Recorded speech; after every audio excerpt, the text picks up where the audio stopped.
అన్నిసార్లు మనం పిలిస్తే రాకుండా ఎలా ఉంటాం చెప్పండి. Welcome back to MC lucky lakhs. ఈసారి చికెన్ గ్రిల్ ట్రై చేద్దాం అనిపించింది, అందుకే హలీం వైపు దగ్గరికి వచ్చేసాను. వారంలో 2-3 సార్లు చికెన్ తినకుండా ఉండలేను.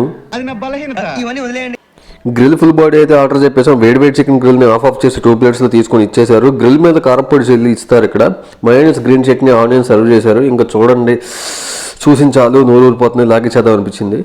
విజయవాడలో గ్రిల్ ఇంట్రడ్యూస్ చేసింది వీళ్ళే అని చెప్పాడు మా ఫ్రెండ్ అయితే. మరి ఎంతవరకు నిజం నాకు తెలియదు. ఓకే, ఇంకా స్టార్ట్ చేద్దాం. చాలా అంటే చాలా సాఫ్ట్గా క్రిస్పీగా ఉంది టేస్ట్ అయితే. దీన్ని ఎవడో బాగా బాదం పప్పు జీడిపప్పు పెట్టి పెంచుంటాడు. నువ్వేంట్రా వంటింట్లో నుంచి వస్తున్నావు? ఎన్నిసార్లు చెప్పాను రా ఈ వైపు రావద్దని. నిన్ను